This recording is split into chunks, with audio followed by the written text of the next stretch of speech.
You're listening to a Comics XF podcast.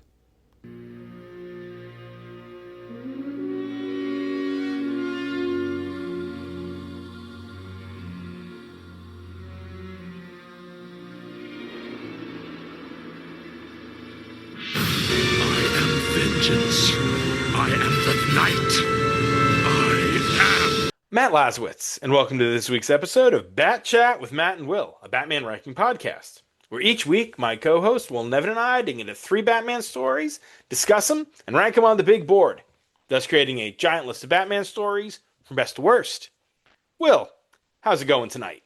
Oh, Matt, it's going pretty good. I know that the people listening out there only care about one thing, and I am prepared to share. We have an update on Gallagher's diploma. Okay. With 1 week to go, I am in the lead. Very nice. Closing in on you being able to display Gallagher's diploma. I do regret to inform the audience that it is currently at $150. Oh, wow. That is more than I anticipated. I think I put a bid in at 250. I don't think I'm prepared to go any higher. Yeah, that sounds like about the max that one should pay for Gallagher's diploma. Now let me check on this real quick because I mean I don't want to do this, but they do have his some documentation to go along with his Eagle Scout. All right, that's kind of interesting. It's not quite a diploma, but it's certainly something. It is something. I have nothing as interesting as Gallagher's diploma to discuss. Here it is. Here it is. It's currently only at $50, and it's some newspaper clippings. Does it have? I think it's his Eagle Scout letter. Don't think it's this. It's not the letter signed by the president. No, it's just the National Scouts, his Eagle Scout card, and again some newspaper clippings. Looks like a compass maybe. So it's no diploma, but it's a backup. I could also get his birth certificate.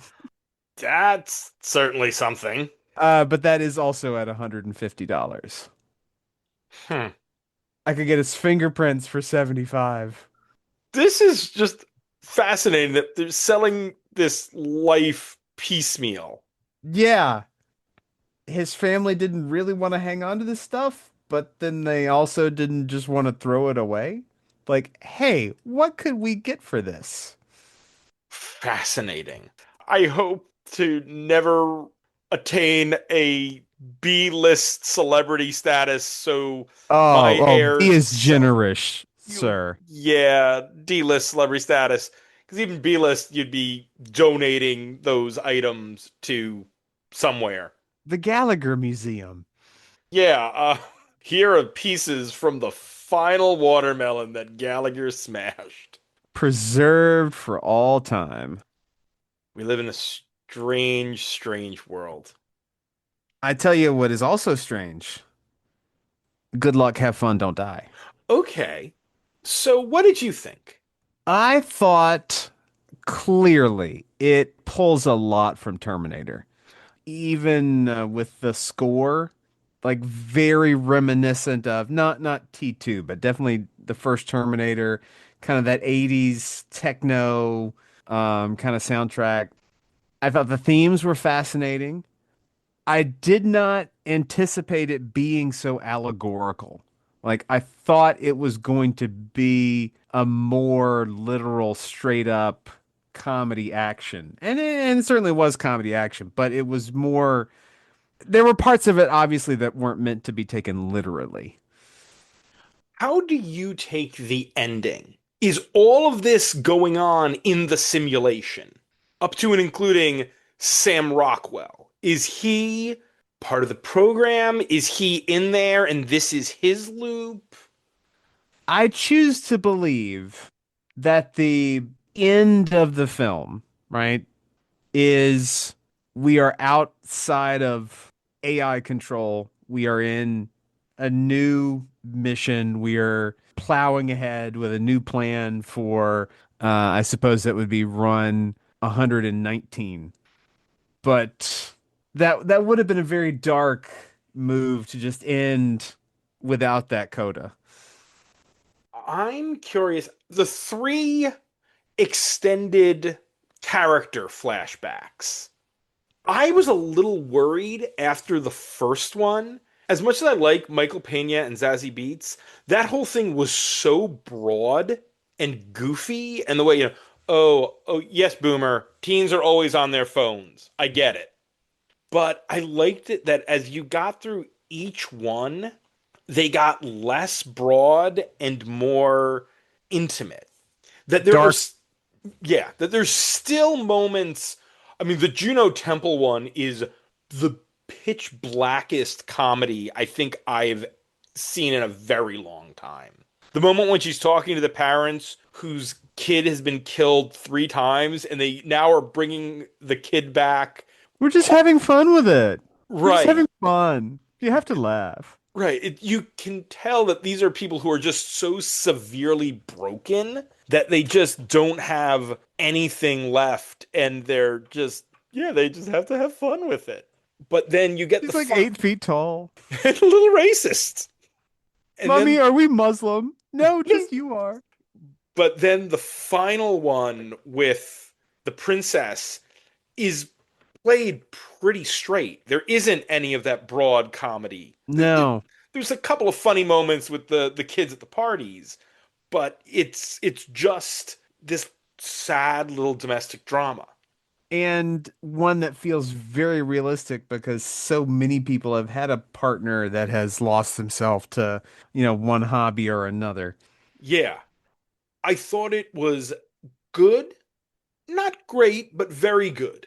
You know what? I'll say this, and I was a little softer on this movie than I think a lot of other people were. I'd say this was better than Weapons. I can't agree with that. I know you were softer on weapons than both me and most people were, but I don't think it was better than weapons, but I think it was good. I think, hey, what I will give it, one thing I will definitely give it credit for, this is no pre-existing IP. This is a new movie. It's playing with themes that we've seen elsewhere. There's also a bunch of The Matrix in there, Yeah. but it is a non-IP genre movie, and there are so few of those. They don't make them like that anymore. All right. Riddle me this, though. Take away Amy Madigan is better than Weapons. Hmm, I'd have to think about it.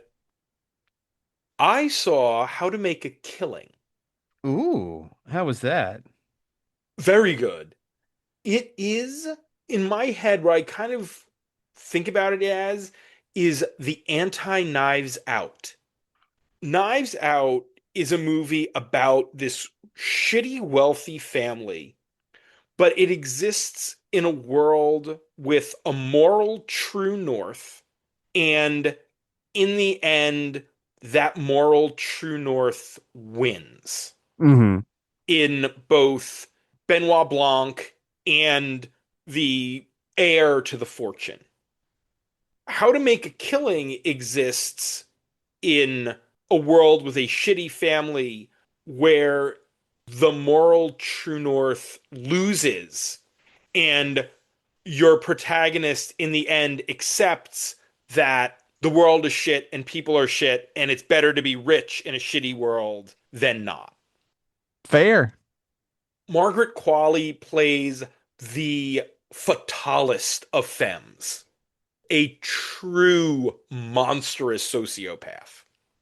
And it's her versus Jessica Henwick, who is the one good and moral person in the movie, as the devil and the angel on Glenn Powell's shoulders. While he makes the right choice initially, by the end, he winds up not, because he has gone too far and the moral true north chooses not to be with him, and he would rather have the money and the awfulness than go back to being no one. It's well acted. I like the device of the movie, the script structure of the movie. It's at times a little goofy. I think you probably could have cut back on the number of family members he has to off, because a couple of them get like 5 minutes of movie, like they're barely there. But I think that might have to do with the source material. It's a loose adaptation of older stories, older movies or plays. I can't remember if Gentleman's Guide to Love and Murder started out as a movie and became a play, or started as a play and became a musical play. But It was a stereopticon that was developed into a radio serial that was then turned into a television show and then into a podcast and now a movie. it is well worth seeing. Last thing just for me to throw in here. You know what I rewatched today for the first time in 30 years? What'd you rewatch? Stand By Me. Ah, And it hit me real hard. And I think it's fascinating to watch it now as Richard Dreyfuss instead of as Will Wheaton. I can see that. When you watched it, because it was probably the first King movie I ever saw. I guarantee you it's the first King movie a lot of people around my age saw. There, you're one of the kids, and yes, some of the language has really not aged well, but also it was set in the 50s, and that is probably the way they talked back then. Richard Dreyfuss has not aged well. Oh yeah, no, that's for frickin' sure. But all of those performances, Reiner got incredible performances out of kids. It's really still a very affecting movie. Definitely one of the best King adaptations. But it's probably about time to talk about Batman, maybe? I suppose so. So this week, it's time for some Patreon requests from our Jason Todd backers. First up is our first backer, Dan Grove, who wanted us to check out stories featuring the Bat family members and one of DC's spy masters, the villain turned hero turned spy, Mr. Bones. Admittedly, this one is kind of a stretch because there hasn't been a lot of Mr. Bones with the Bat family. So one of these is a pretty hard stretch. The other two less so. Bones is just one of those weird characters who has had a very strange journey to get to head of the Department of Extranormal Operations, the DEO.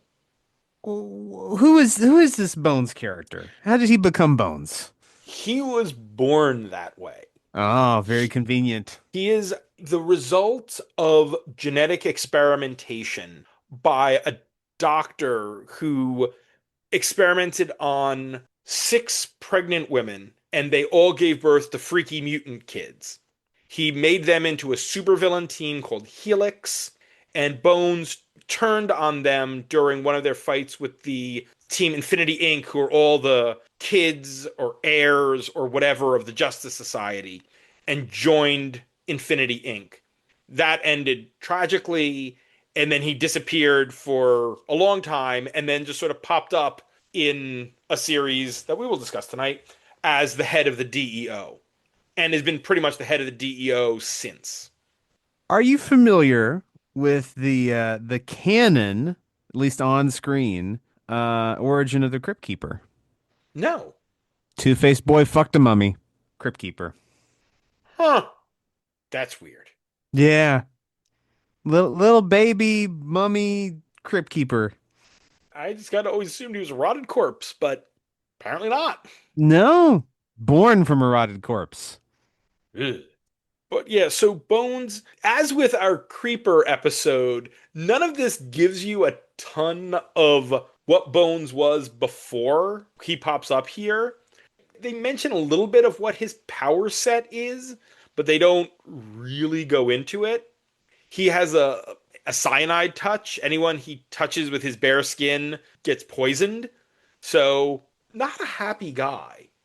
Fabulous costumes, though. Oh, yes. Our first story of the night is From Here to Infinity. This is The Outsiders Volume 1, Special Number 1, and Infinity Inc. Volume 1, Special Number 1.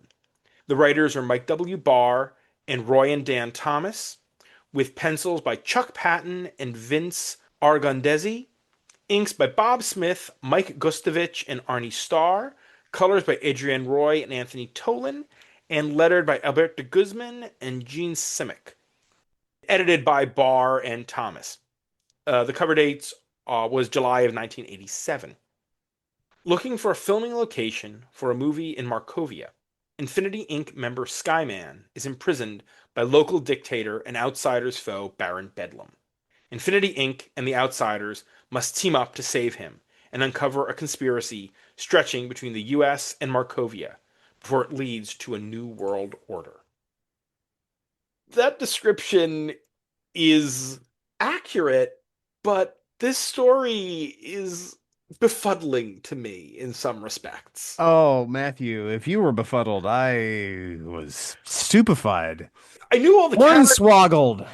I knew all the characters, but what I couldn't get is how is taking over this tiny Eastern European nation going to allow a corrupt American politician to take over the world? You gotta just trust the plan, right? Abraham Lincoln, what's his face? Abraham Lincoln Carlyle. Yeah, I mean, he just assumed it had some important relevance, some important resource or strategic advantage. Yeah, and he's teaming up with Psycho Pirate because teaming up with a guy whose name is Psycho Pirate is a good idea. Look, I'm just happy that I read the story and I could really recognize and place at least one character, and it was Psycho Pirate. And all of the misfits from, the 1984 story. Yes, the Force of July. You recognize the Outsiders because they were in that story too. Black Lightning and Yeah.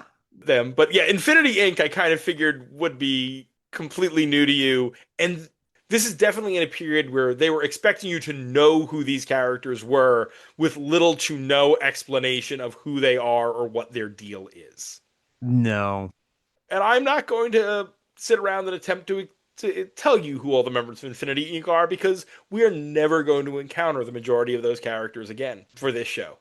But the one who gets us in trouble to start with, Skyman? Skyman, yes. Skyman. That's a good superhero name right there. Well, he was the Star-Spangled Kid back in the day. An improvement. Yes. Yes, Sylvester Pemberton. You would go by Skyman too if your name was Sylvester Pemberton. Pemberton. He will eventually actually die because of Mr. Bones. In the final Infinity Inc. battle, Solomon Grundy will grab Bones' exposed hand and jam it into his face, thus using Bones as a murder weapon.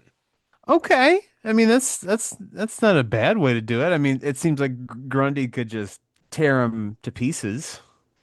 I've not read those stories, but maybe this is one of the more sadistic Grundys who thought it would be more fun to, hurt Bones while also killing Skyman. Since every time Grundy comes back, his personality is slightly different. Yeah. There have been Grundys who have been, criminal masterminds down to sweet, simplistic, and not evil. The range is tremendous, but most of them are the one that we see most commonly, the born on a Monday Grundy. I think the first Grundy can be a criminal mastermind, and you get diminishing returns with each subsequent Grundy. That would make sense. But every now and then, a more intelligent Grundy does pop up. So, Batman does appear in this story for all of 2 pages. Head on a screen, and then also, what was that, exposition Batman? Oh, yeah. Batman just explaining who Abraham Lincoln Carlyle is. This is the first appearance of Abraham Lincoln Carlyle. He will appear once more to get, I believe, killed by the Suicide Squad. along with much of the 4th of July. You could have told me he was in that 1984 story, and I would have believed you. Oh, he seems really like he was, wasn't he? I went back Yeah. and I was like, is he? But no, that guy was Eric Blairman, named after George Orwell's real name. So the 4th of July only works for government people whose names are derivative of other people. Did you get it? We were doing a 1984 thing. Did you get it? Did you? Did you? 1984? This is the one story where Bones appears in his original, very superhero-y costume. Big Dracula collar and cape and a crossbones symbol on him. And I am remarkably grateful that everyone after Roy Thomas decided that whole he speaks in rhyme thing, we're not doing that. No. Mm-mm. A, you're ripping off Etrigan, and B, don't have characters speak in rhyme. Just don't. None of you are good enough poets to have characters speak in rhyme. Writing comics is hard enough. Don't turn up the difficulty any more than it needs to be. We have read stories by both of these writers before. Barr wrote that 1984 annual. He wrote all of the Outsiders stuff and did all of those Detective Comics, My Beginning of My Probable End, Doomsday Book, Year 2, all the stuff with Davis. And Roy Thomas, the big, giant Golden Age nerd that he is, was America versus the Justice Society. And Infinity Inc. is the spiritual successor to those books because these are all the kids of the JSA. But again, Thomas sort of expects you to know who all these characters are when you get to his chapter. And then again, Barr didn't do much good in the first chapter, giving you any context on who any of these people are either. It's a lot of characters. But they have a lot of space to play with. I mean, this is almost 80 pages between the two of them. It's 14 heroes, 15 heroes, because I didn't count Skyman, 7 villains, if you count Carlisle, or at least 6 with the 4th of July and Psycho Pirate. So there's a lot of characters in here. But I don't think any of them felt terribly underserved. They all got about equal page space. It didn't feel like anybody was getting favoritism in here, despite there being logical reasons why some of them should. The whole conquest of Markovia thing, when Geoforce is the brother of the king, you'd think you would have really kind of focused on Geoforce somewhat in there. He is very angry that all of this stuff is going down. And Psycho Pirate impersonating Baron Bedlam, who we read that the first couple issues of Batman and the Outsiders, where Baron Bedlam was the villain and was torn apart by a mob at the end, and now Psycho Pirate is impersonating him. How is he back? He's just back. Be happy. In Psycho Pirate, there is a character with wildly inconsistent power levels. That guy's power levels fit however the story requires. Sometimes he can take over a whole nation. Sometimes he's struggling to affect one guy. Sometimes he's imprisoned in Arkham Tower and affecting everyone in Arkham Tower. We're going to have to do that Shadow of the Bat Detective Comic arc by Mariko Tamaki with Psycho Pirate at some point or another. Yeah, that was pretty good. Yeah. And with Tamaki coming back on Barbara Gordon Breakout, it's nice to see a female writer on Bat titles again. The one who's not immediately fired. Yes. What was the other recent Psycho Pirate story? Oh, all the friggin' Tom King stuff. Well, no. I meant like chronologically. I thought there was a recent one. Oh. Maybe I just made that up. I probably made it up. I'm trying to think, because he, again, is one of those characters that just pops up, and I'm trying to think, because he pops up also in other... He's not really a Bat villain. He's a Justice Society villain. He's one of the last survivors of Earth 2, the Justice Society Earth, from before the crisis. But to this story in itself, we split the teams and we mix them up, and we've got half the team in Markovia and half the team investigating Abraham Lincoln Carlisle, who is pulling the strings of this whole thing. It really feels like a sequel to that 1984 annual in a lot of ways, doesn't it? It does. And I love this 4th of July, these crazy nitwits. They are tailor made for Tom King taking them like he did in that Penguin series and making them even bigger losers. They reek of Tom King and his disillusionment with the government and being able to make them these tragic, sad uber losers. I was more entertained by the stuff with them here in America than all the Markovia stuff. Yeah. Although the traps they were in Markovia, those were kind of interesting. Those I got a real kick out of that one page where you first see them and Roy Thomas's narration is like, okay, the Geoforces does this. Look at the other ones. Try Try to to figure it out. it's so Silver Age, despite this being a mid to late Bronze Age comic.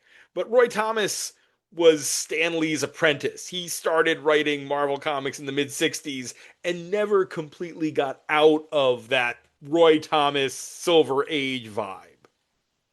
Bones also has actually has one of the bigger parts in this, with him betraying the team to the 4th of July.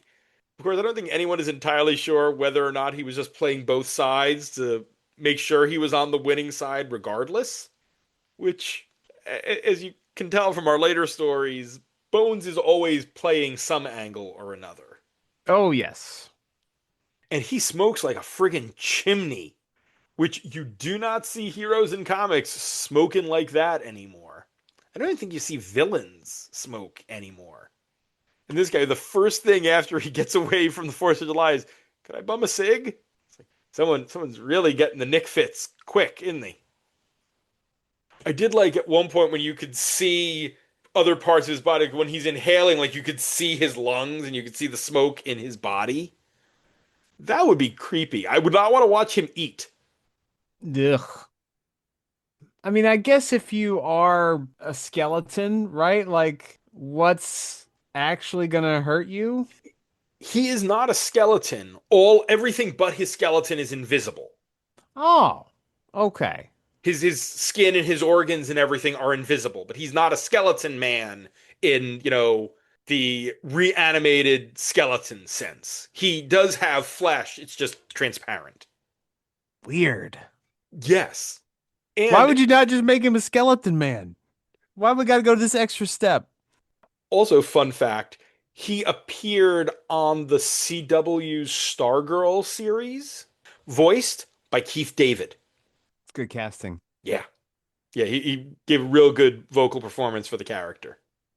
I will say, we certainly don't have it tonight, and it probably doesn't exist. In fact, I'm willing to bet it definitely doesn't exist. But Mr. Bones and Black Mask should share a page. Oh, that would be good.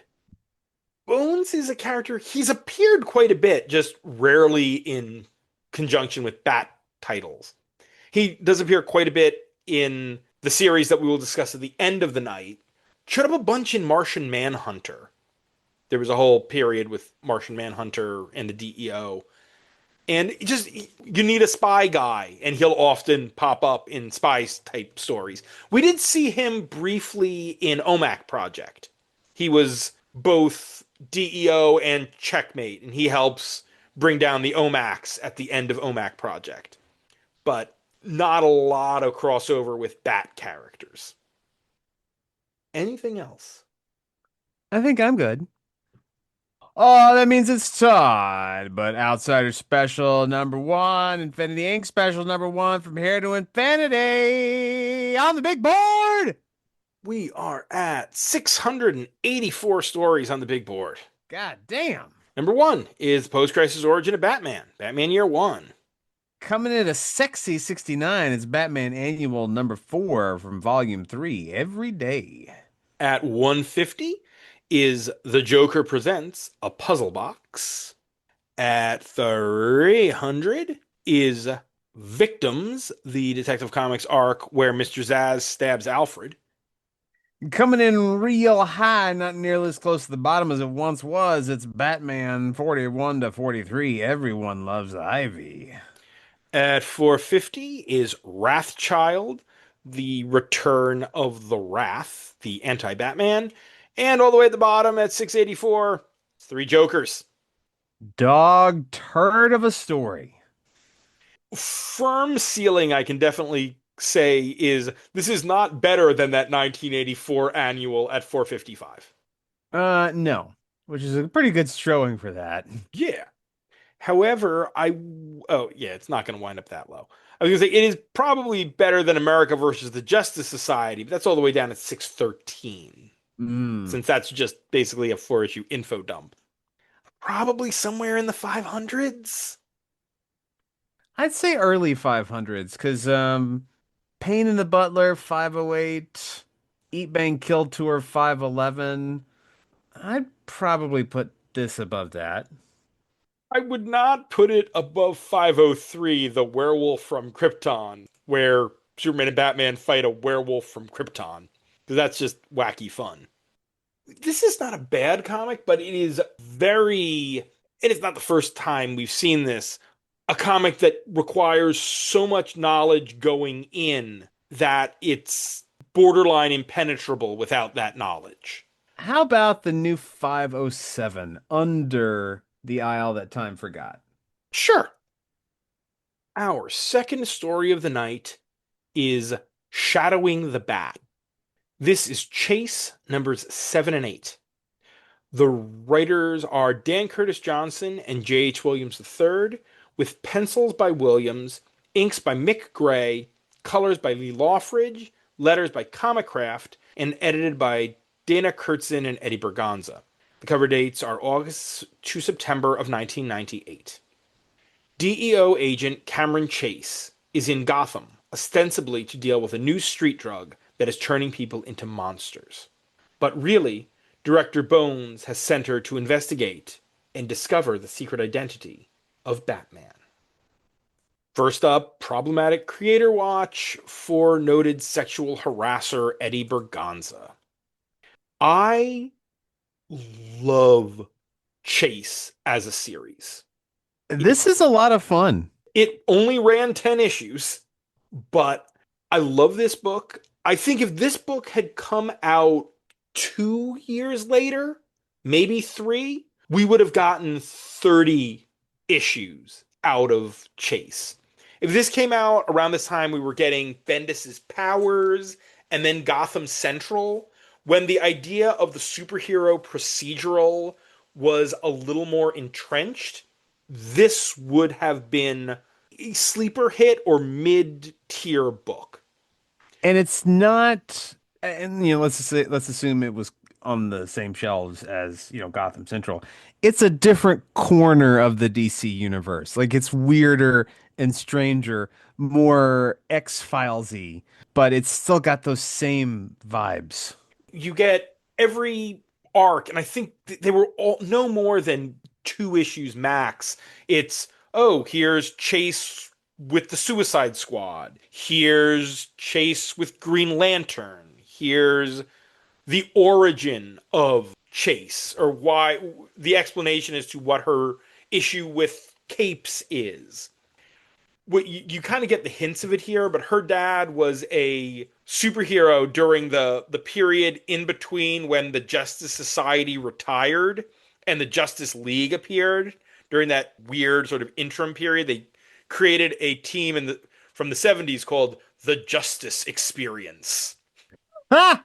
And her dad was the Acrobat. And he and most of his teammates were killed by Dr. Trap, who we saw in Harley Quinn once, but he was created to be this villain that killed the Justice Experience. Dr. Trap. Yep, he built traps. Shocking. And had a metal jaw. It was later retconned that one of the Justice Experience was actually Martian Manhunter during that, whole period in between when he arrived on Earth in the 50s and when he made himself known in the public as a Martian. Whenever sliding timescale allows, he joined the Justice League, which is why Chase became a recurring character for a while in his series. And then she was a regular member of the cast of another superhero procedural mashup, Manhunter. She was old friends with the titular Manhunter, Kate Spencer, who was a lawyer and vigilante who would go and hunt down and kill supervillains who escaped due to legal wrangling. Stupid fucking due process. Yes. But here we have 2 issues of Chase in Gotham. Now, Chase made her first appearance in Batman 550, that Clayface issue that has all the stuff about the Clayfaces. That was basically the backdoor pilot for this series. And here we get Chase in Gotham, as my little description said, ostensibly there because there's this drug that is making people turn into demon-looking things. Not exceptionally creative. No, but it's a MacGuffin. It doesn't need to be. I meant the visual interpretation of the monsters. No, okay. Again, I also kind of read that as a MacGuffin and also as early in Williams' career. Especially as compared to the next story? Oh, yeah. Yeah, I was going to say, we've got 2 Williams, and they're not night and day. You can see Williams in this story, but he levels up like 10 levels in between 98 and 2014 or 2011 or 12, whenever that came out. He's still doing fascinating things with, page borders, and there's not a traditional layout to be found in this book.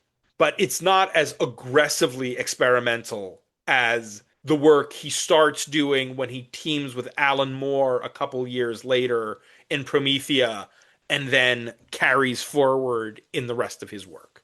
Now, I will say, in this story, I thought the border was interesting, but you lose a lot of real estate on the page, especially when it's not all that visually interesting. Like it's not intricate, it's not doing anything other than just kind of existing. But I admire the effort trying something different with that. I like it better than the 2-page spreads in the next story. I remember being blown away by the art on this book because it was so different than everything else in 1998. Oh, I can imagine. And I still am impressed by Williams as an artist. I just still think very few artists do what Williams does.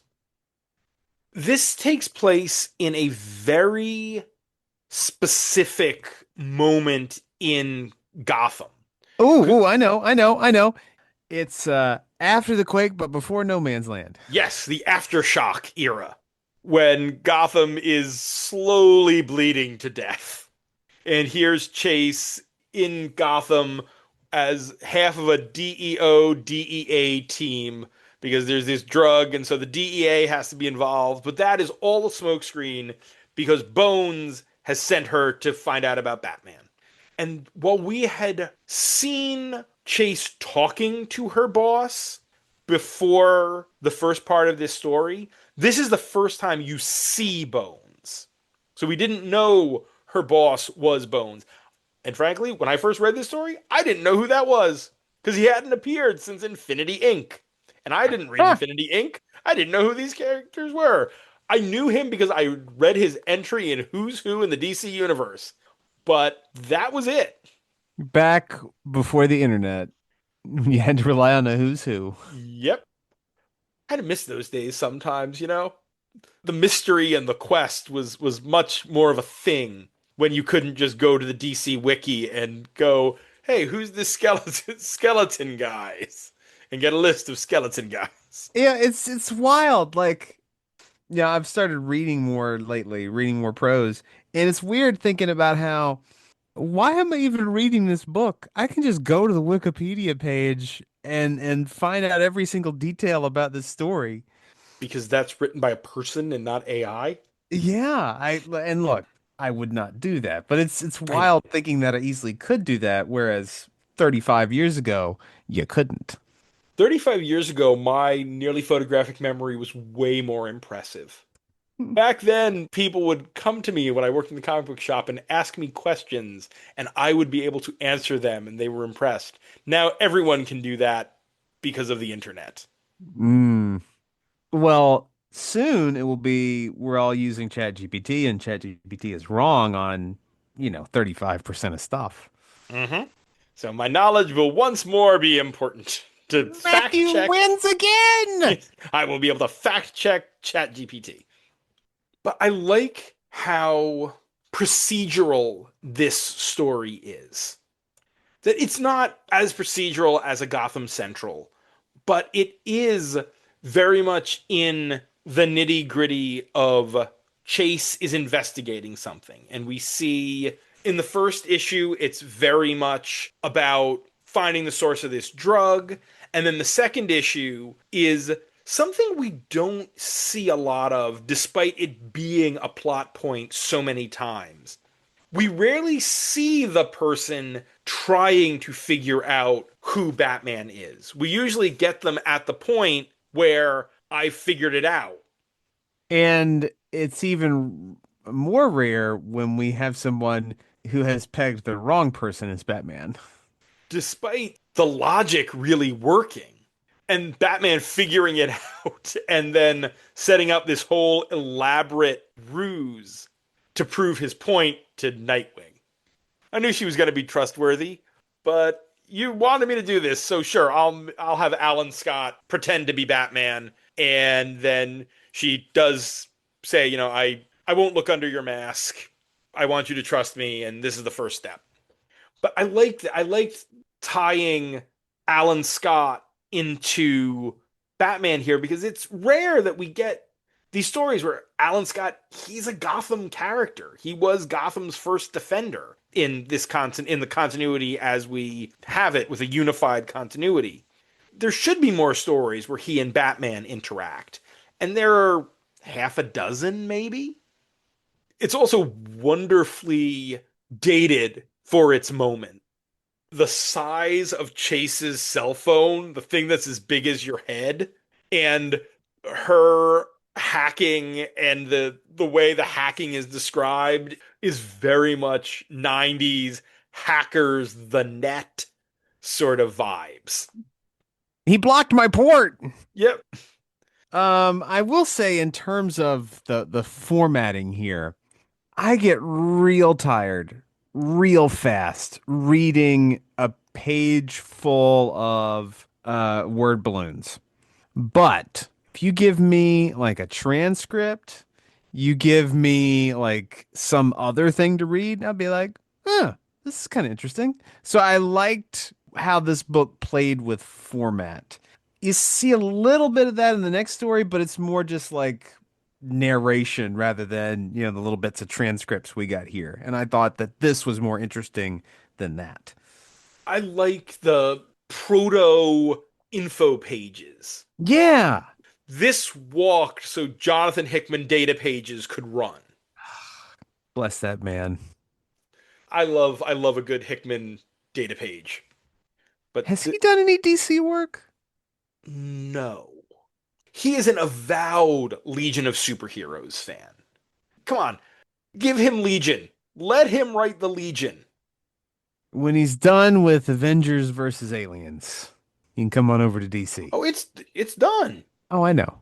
It was pretty good. But I read the first couple issues. I liked Avengers at the end of their rope, desperate, overrun. fighting Xenomorph after Xenomorph, yeah. I really do hope that the quote unquote sort of twist at the end that Johnson and Williams put in there about the identity of the guy who killed the scientist behind the mutagen was not supposed to be a twist because it was pretty bloody obvious to me. Well, look at you, Mr. Fancy Pants. Oh, yeah, of course the agent who ran after him is the one who killed him. Duh. Something that I'm sure was laying the ground for some conspiracy within the DEO that never got to be dealt with since this book lasts only 2 more issues, and the last one is the DC 1 million crossover, so it really only gets 1 more issue. Ugh, that's a rough way to go out. DC ended a bunch of books that way. That book, there was a Creeper ongoing, Resurrection Man, like a bunch of titles ended with 1 million, which, while 1 million is a great event, it kind of. Green Arrow. I think that current volume of Green Arrow ended with its 1 million too. It's kind of like ending your series with that tie-in to that Next Generation episode that most people had forgotten. Like that episode though. The next It's, gen episode. well, yeah, it's pretty good. I don't think I would, end a series with it or anything, but it's whatever. Bones here, by the way, is really just director exposition guy. He's there to give Chase her mission and be the mysterious spy master guy. He's much more active in both the first and the last story than he is in here. Bones has had to go up against Amanda Waller, right? Yes, there have been scenes with Bones and Waller, and Waller's Waller. I mean, Bones, puts on a good front, but you don't get the better of Amanda Waller. Just No. don't. The interactions between Chase and Batman here are really good too. Her not taking his normal, I'm Batman, I'm tough, back off attitude, and her standing up to him. And that one moment where she shoots the demon thing near him and Bruce flips the fuck out. No, that's not good.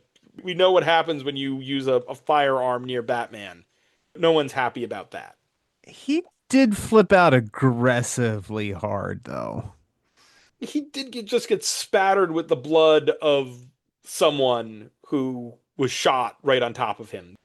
It was a bit harder. I think someone who'd written more Batman probably would have pulled it back a little. Mm. But for someone this is really their first time writing the character, I thought it did a pretty good job.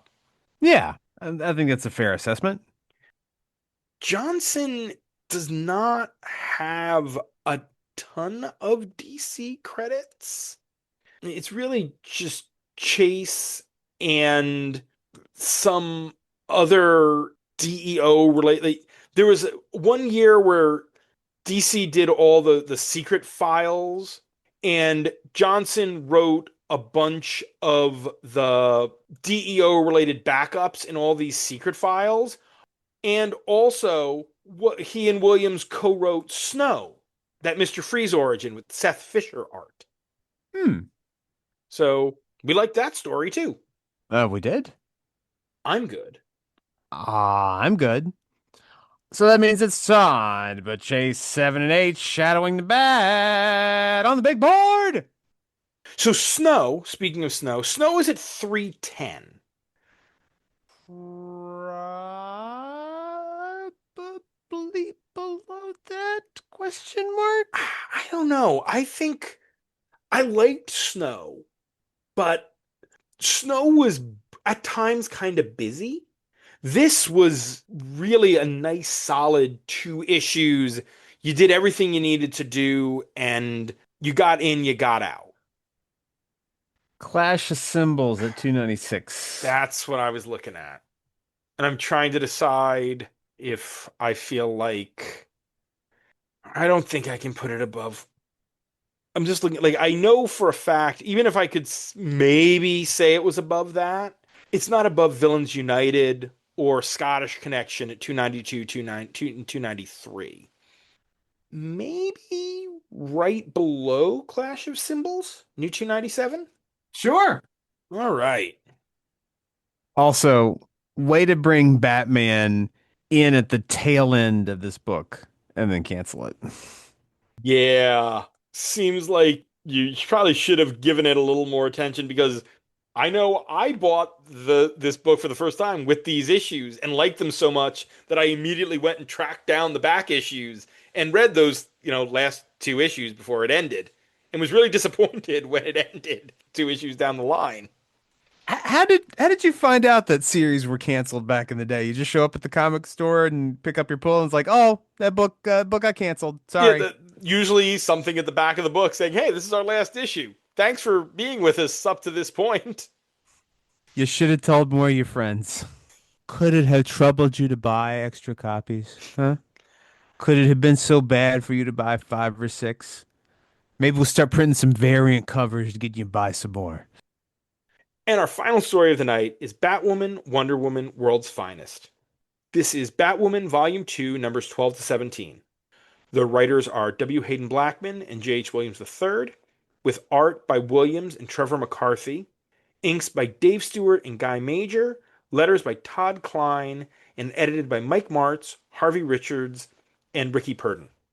The cover dates are October of 2012 and December of 2012 to April 2013.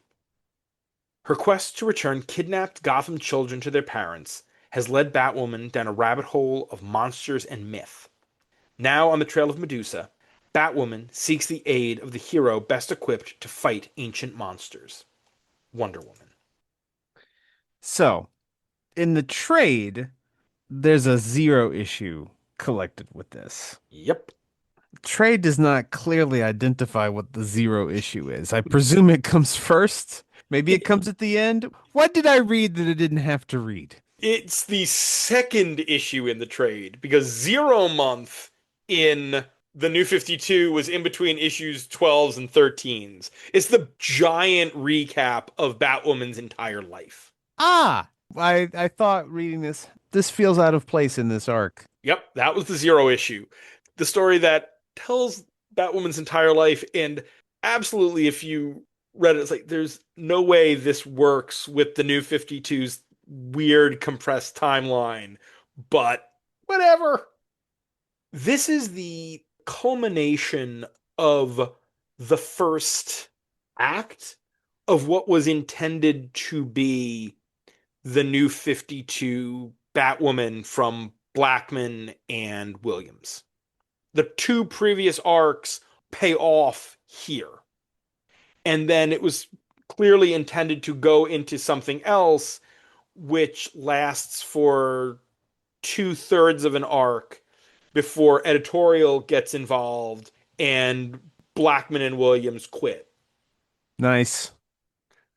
There is stuff that comes up that we'll kind of talk about that makes me wonder what was changed by the new creative team that came in, because the cliffhanger at the end of this has a very unsatisfactory resolution, and I wonder if that was the intended resolution or if they just didn't want to deal with the stuff that Blackman and Williams were doing, and so they kind of wrote it all out.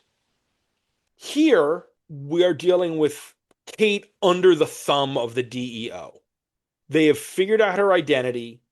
They know that Jacob basically co-opted military intelligence and equipment to help his daughter. And so they have said that they will turn him in to the government and he'll be arrested unless Kate works for them. So that is why she is answering to Bones and Chase. This is the 3rd arc, as I said, and so we have built up this whole thing with Medusa and her organization and bringing urban myths to life and this whole big mystical thing. And that is within what you expect from a Batwoman story. Things have always been tinged somewhat with the occult from Rucka's time. The religion of crime and all of that does have a sort of mystical, dark horror angle to it. It is kind of a stretch, though, to get from that to Greek gods. Oh, yeah. No, we're mostly dealing in the previous stuff with a crazy cult that worships Cain and Darkseid, as we will be reading considerably more of that stuff next week with the religion of crime and all that. So here Kate is teaming up with Wonder Woman to stop Medusa and her cult while having horrible relationship drama with Maggie Sawyer. Who was Also, just getting thrown under the bus by oh, everyone in Gotham. yeah. And we get the one interlude issue with Maggie, which is the one issue not drawn by Williams. It's not like McCarthy is anywhere near aping Williams, but I thought does a really good job as an artist on this book. It's still good looking comics. It's Oh yeah, just, absolutely. I'm glad that they didn't get someone who's like, I'm going to try to do what J.H. Williams does. Like, no, nobody does what J.H. Williams does. Don't try. At this point, that is Williams's thing. The two-page spreads. Williams draws comics in two-page spreads. It's why when Williams did his most recent creator-owned at Image, it's a book that it's oriented landscape, not portrait.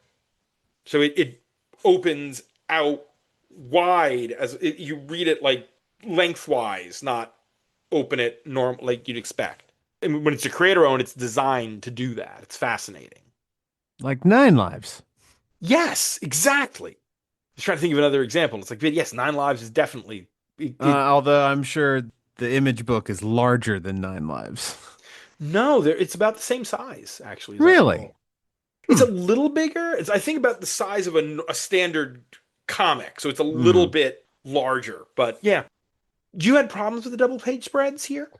Once again, I complain about this usually when I'm trying to read Tinian's Detective, but I read everything digitally, right?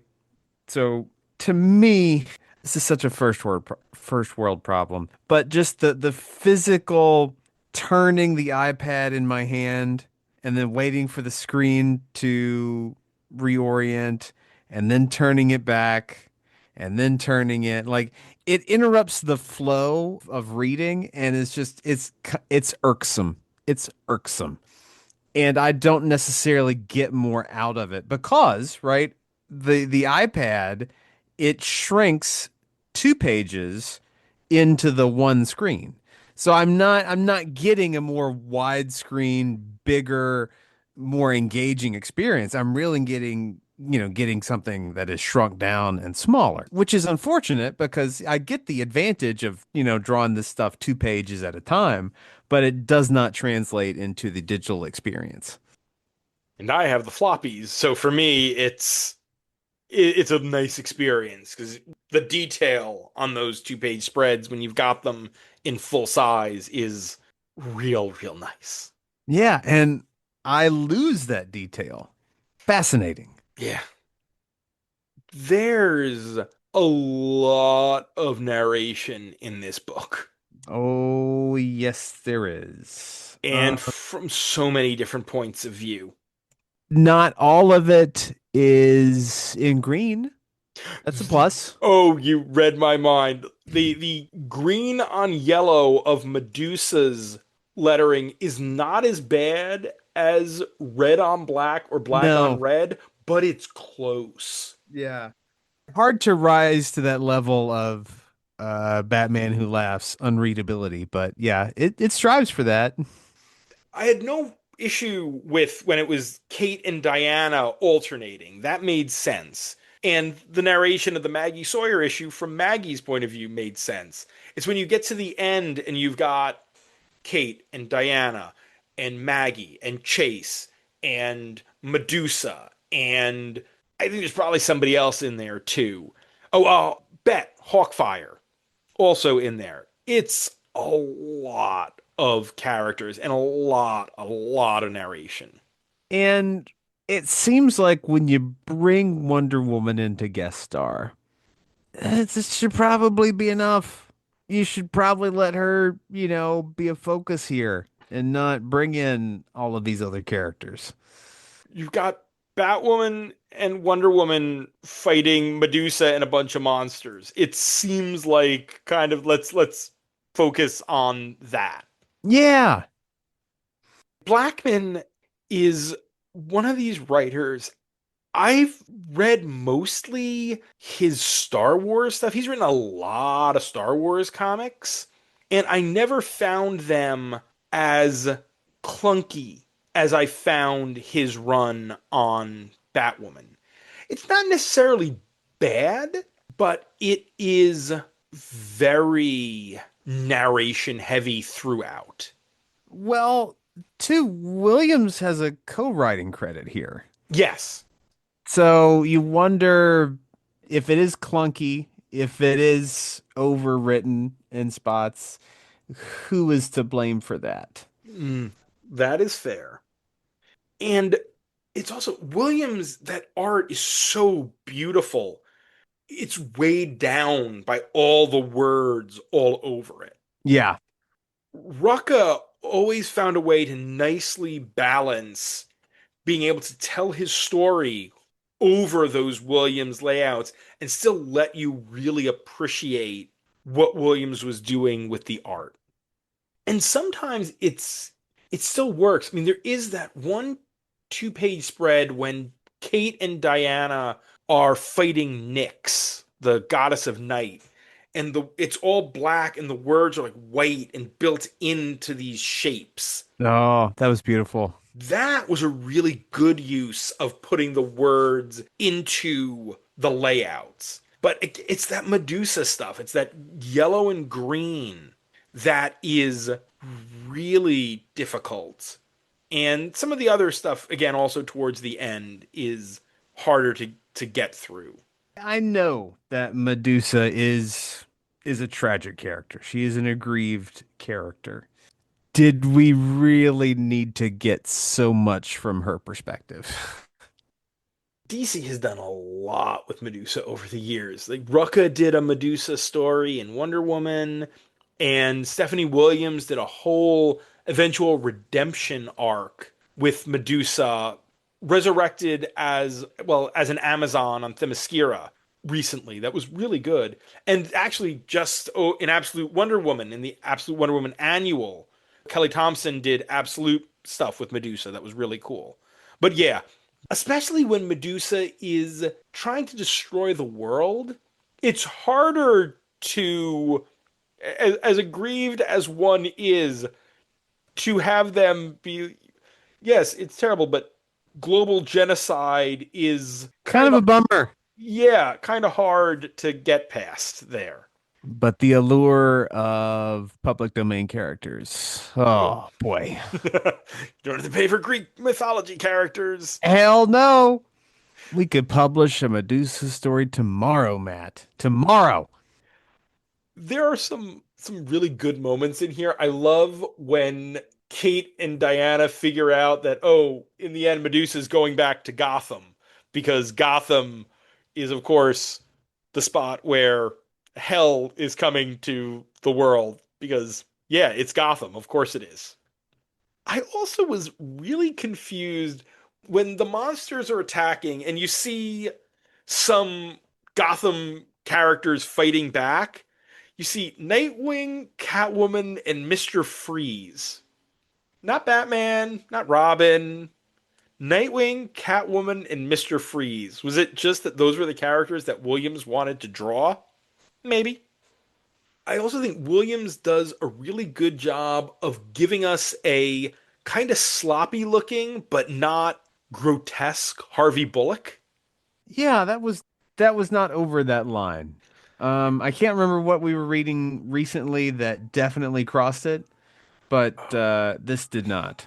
And I guess you just chalk it up to New 52 stuff, but the fact that she's Detective Sawyer and she was a captain in Gotham Central, I think just is the New 52 and characters are just sort of what they are to fit those stories. Because I don't think there was ever anything about her being demoted.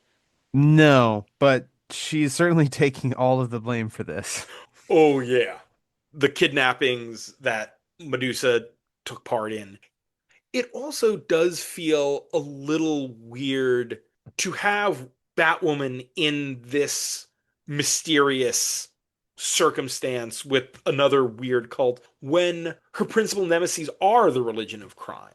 It's like, what is just every weird cult just gonna become Batwoman's thing? You don't want your cousins cast off, so you gotta do something. We will see next week as this episode drops when Greg Rucka's new Batwoman series starts. What a time to be alive. Yep. That is, I'm sure, going to be Religion of Crime stuff because that was Rucka's creation too. That was his big part of 52 was creating Batwoman and the Religion of Crime. We get to the end here and we get two big moments at the end, both of which don't really get to pay off. One doesn't get to pay off because DC editorial said you couldn't pay it off, and that caused Williams and Blackman to tell DC editorial to go fuck itself, which is they approved Maggie and Kate getting engaged and then said, no, you can't have them get married. Was that a Dan Didio thing? We're definitely in the heart of Didio times, but I don't know if that was that or if that was corporate masters being a little nervous about a lesbian wedding. Nonetheless, they told them shortly thereafter that they couldn't get married, so they leave with issue 24 halfway through the next arc. More than halfway through, two-thirds of the way through. So the new creative team comes on with 25 and has to wrap up that story in 25 and the Batwoman annual. And despite apparently the Williams Blackman issues 25 and 26 having been completed, the other cliffhanger here is Bones having Alice, and you have our sister's eyes. The hint that Bones is somehow related to the Kane sisters turns out to be a delusion or bad information that his father was one of Jacob Kane's unit and died in combat. He never knew his father, but someone said he was in this unit and he determined that it was Jacob Kane and it turned out to not be. That's very dumb.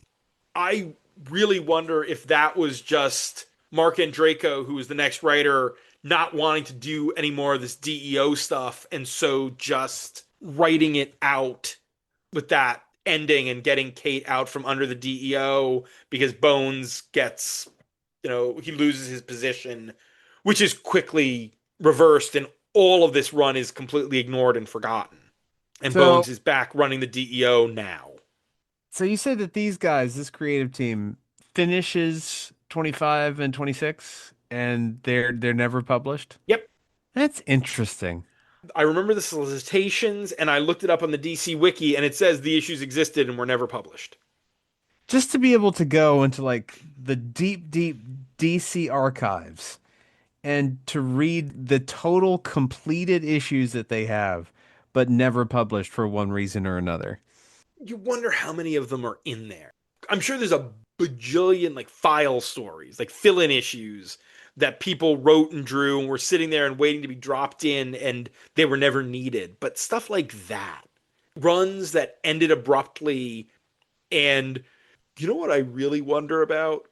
How many scripts they had for books that were killed by the New 52 that before they let Gail Simone know that, yeah, your Birds of Prey return run, yeah, that's just ending.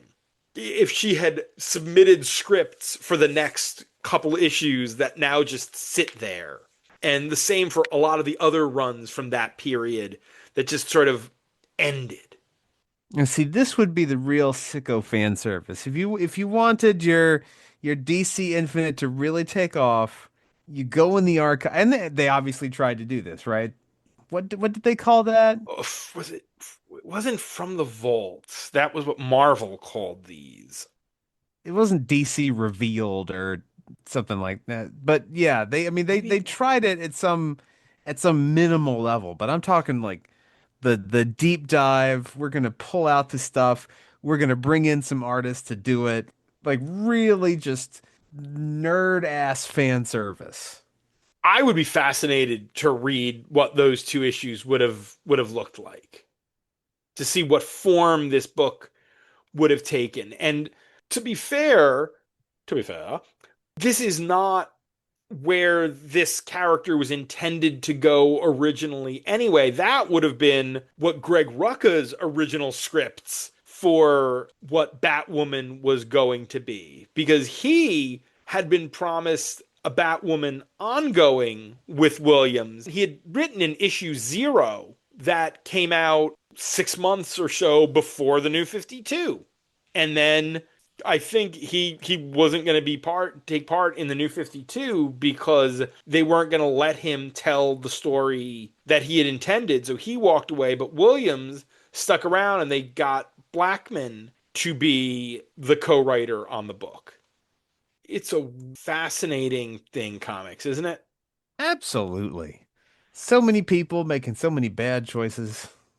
I'm trying to find. It was from the DC Vault. That was what they called those.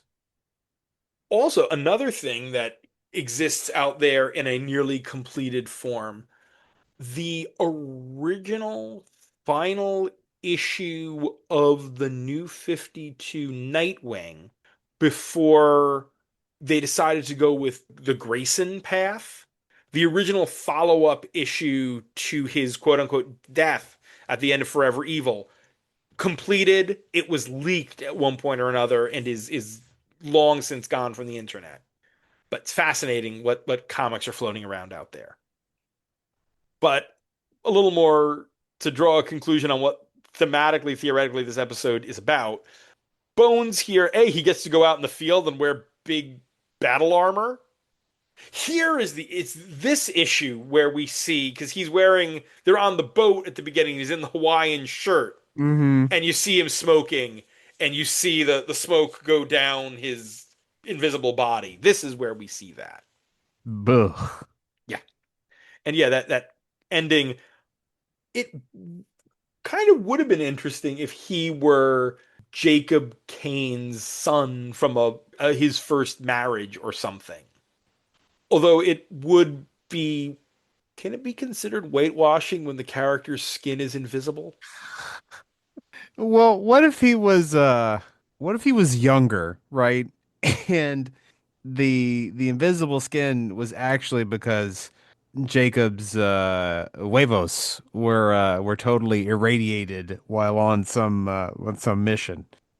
All I know is that Bones was supposed to, despite his skin being invisible, was a black man. So making him Jacob Kane's son would have been whitewashing in a weird way. But again, I don't know if for a character who doesn't have skin, is that I ask this, it's borderline a flippant question, but it is also somewhat a weirdly serious thought. Is changing the race of a character whose skin has never actually been seen changing the race of the character? I don't have an answer for that, but I did notice in that 0 issue that there was a rabbi officiating the funeral. Which makes sense because it is Gabby who is Jewish, not Jacob. There you go. They also don't explain how Killer Croc comes back from being turned into a giant Hydra monster and then cut up by Wonder Woman. But he did. It was a dream. Once Medusa was gone, all of her magic spells reverted and Croc was just Croc again. And it was all like the world's worst hangover. Ugh. Says the guy who's never had a hangover, so I don't have a frame of reference, but I can't imagine it's great, and it probably is worse when you've been turned into a giant Hydra monster. It can only be worse when you've been turned into a giant Hydra monster. But yeah, hangovers suck. They're bad. That's what's why I don't drink to that point anymore. I probably only had like 3 hangovers in my life, and they were all terrible. I can only imagine. It's basically the flu, but you gave it to yourself. Ugh, Yeah, gross. it's not good. You're like, I'm just gonna lay here on this couch all day and feel miserable. And you did it to yourself.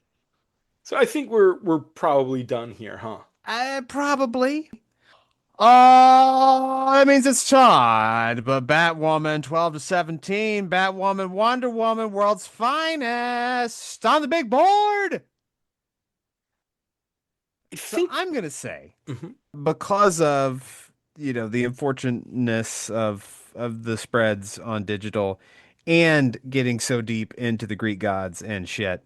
I had more fun reading Chase. Oh, I think Chase is definitely the story of the night for me. Okay, good, good. I thought I was gonna have to fight about that. No, I think you know me, I love a procedural to begin with. Oh, we love a procedural. I like the kind of the world building of the DC universe you get from that.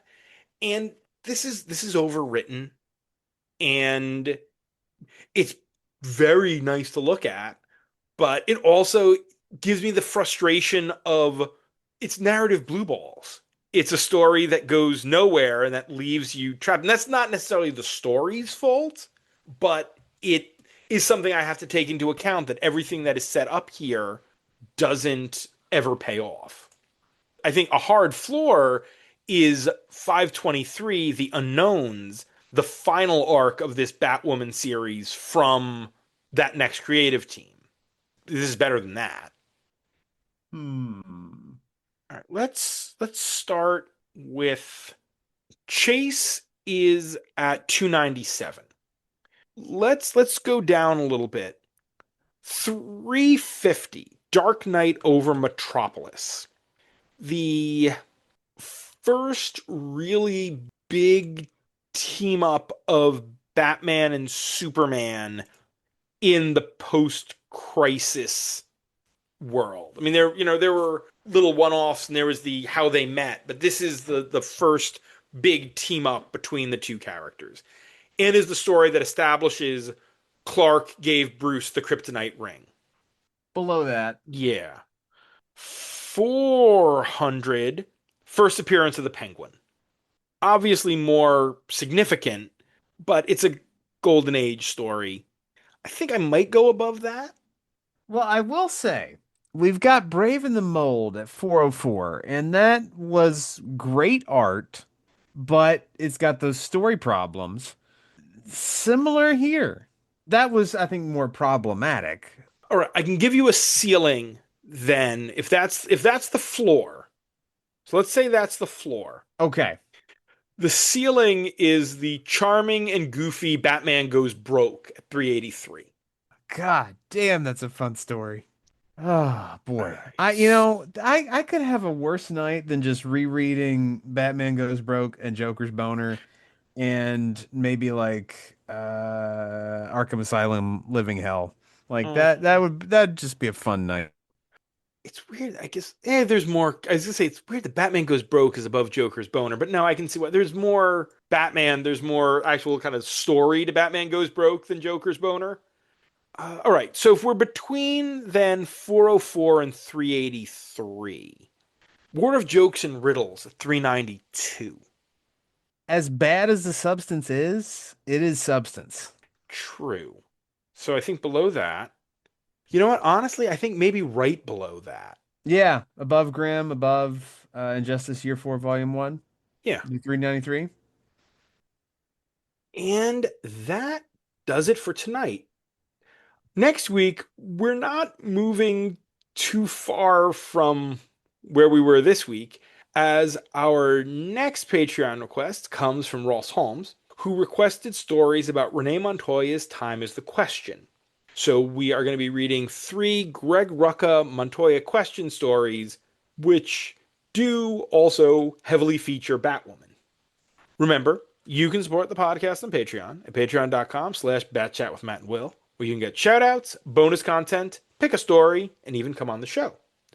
We'd like to thank those Patreon backers: Dan Grote, Josh Wheel, Mrs. Abigail Hartbaum, Asma Fangirl, Tony Thornley, Go Aggies. Sam Hopper, Go to bed, Sam. It is so late for you. Make some sleepies, Sam. John Wickham, John Wickham, you beautiful, beautiful boy. You love you, booby.